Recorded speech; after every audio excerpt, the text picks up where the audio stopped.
Hi friends, welcome to Binvi mom recipes.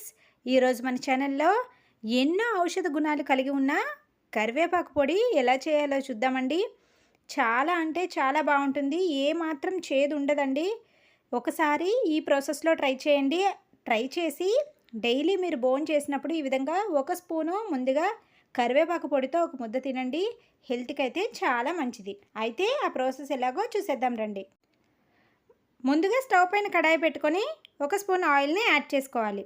తర్వాత దీనిలోకి ఒక పావు కప్పు పచ్చిశనగపప్పు, ఒక పావు కప్పు మినపపప్పు, అలాగే ఒక పావు కప్పు పల్లీలను కూడా వేసుకొని వేయించుకోవాలి. ఈ పప్పులు చక్కగా లో ఫ్లేమ్లోనే లోపల వరకు క్రిస్పీగా ఫ్రై అయిన వరకు ఫ్రై చేసుకోవాలి. ఈ కరివేపాకు పొడిని 20 డేస్ వరకు కూడా ఫ్రిడ్జ్లో పెట్టాల్సిన పని లేదండి. బయట పెట్టుకున్నా సరే ఫ్రెష్గానే ఉంటుంది. ఇవి ఈ విధంగా ఫ్రై అవుతున్నప్పుడు దీనిలోకి 2 స్పూన్ల ధనియాలు, 1 స్పూన్ జీలకర్ర, 2 స్పూన్ల నువ్వులు, అలాగే దీనిలోకి కారంకి తగ్గట్టుగా కొన్ని ఎండుమిర్చిని కూడా యాడ్ చేసుకోవాలి. ఇవన్నీ వేసుకున్న తర్వాత వీటిని చక్కగా ఫ్రై చేసుకోవాలి. చూసారు కదండి, పప్పులు ఈ విధంగా కలర్ చేంజ్ అయ్యి క్రిస్పీగా అవ్వాలండి. ఇలా కలర్ చేంజ్ అయిన తర్వాత దీనిలోకి కడిగి ఆరబెట్టుకున్న కరివేపాకుని యాడ్ చేసుకోవాలి. కరివేపాకుకి ఏమాత్రం చెమ్మ ఉండకూడదండి. చెమ్మ ఉంటే మళ్ళీ కరివేపాకు పొడి మనం బయట స్టోర్ చేసుకుంటే పాడవుతుంది. ఈ విధంగా చెమ్మ ఏమీ లేకుండా ఉండేలాగా చూసుకోండి. ఇలా కరివేపాకుని యాడ్ చేసుకున్న తర్వాత కలుపుకుంటూ కరివేపాకును కూడా ఫ్రై చేసుకోవాలి. దీనిలోకి ఆయిల్ కూడా ఎక్కువ యాడ్ చేయకండి. 1 స్పూన్ ఆయిల్ మాత్రమే యాడ్ చేయండి. ఎందుకంటే ఆయిల్ ఎక్కువగా యాడ్ చేసినా సరే మళ్ళీ ఆయిలీ స్మెల్ లాగా వస్తుంది. 1 స్పూన్ ఆయిల్ యాడ్ చేసుకోండి, సరిపోతుంది. మనం ఈ విధంగా కరివేపాకుని కలుపుకుంటూ ఫ్రై చేసుకుంటే కరివేపాకు కూడా చక్కగా క్రిస్పీగానే ఫ్రై అయిపోతుంది. చూసారు కదండి, ఒక 5 నిమిషాలు మధ్య మధ్యలో కలుపుకుంటూ ఫ్రై చేసుకోవాలి. మూత మాత్రం పెట్టకూడదండి.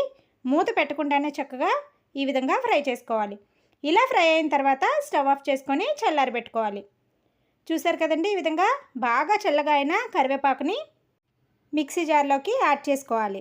వేడిగా ఉన్నప్పుడు యాడ్ చేయకండి. మళ్ళీ వేడిగా ఉన్నప్పుడు మనం మిక్సీ పడితే ఆవిరిలాగా వచ్చేసి మళ్ళీ చెమ్మ వస్తుంది. చూసారు కదా, ఈ విధంగా అంతా కూడా యాడ్ చేసుకున్న తర్వాత చిన్న చింతపండు, అలాగే ఒక పావు స్పూన్ పసుపు, ఒక హాఫ్ స్పూన్ సాల్ట్ వేసుకొని మెత్తగా మిక్సీ పట్టుకోవాలి. చూసారు కదండి, మనకి ఎంతో రుచిగా ఉండే కరివేపాకు పొడి అయితే రెడీ అయిపోతుంది. అసలు ఏమాత్రం చేదు ఉంటుందని మాత్రం అనుకోకండి. చాలా అంటే చాలా బాగుంటుంది. దీనిని ఏదైనా ఎయిర్ టైట్ కంటైనర్లో స్టోర్ చేసుకుంటే చక్కగా మనకి 20 డేస్ అయినా సరే ఫ్రెష్గానే ఉంటుంది.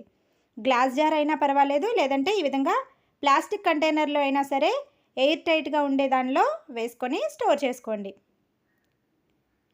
ఈ కరివేపాకు పొడిని మనం డైలీ రైస్లోకి ఫస్ట్ ఒక ముద్ద తీసుకోండి. చాలా అంటే చాలా మంచిది.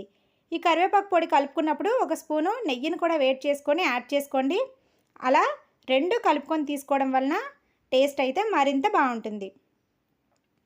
తప్పకుండా నచ్చితే మీరు కూడా ఒకసారి ఇలాగా ట్రై చేయండి. అలాగే ఈ కరివేపాకు పొడిని మనం ఏమైనా కర్రీస్ కానీ పప్పు కానీ చేసుకున్నప్పుడు దానిలో కూడా కలుపుకొని తిన్నా సరే రుచి చాలా బాగుంటుంది. నచ్చితే ఒకసారి మీరు కూడా ట్రై చేయండి. ఇలాంటి మరెన్నో హెల్తీ రెసిపీస్ కోసం subscribe our channel. Thank you for watching.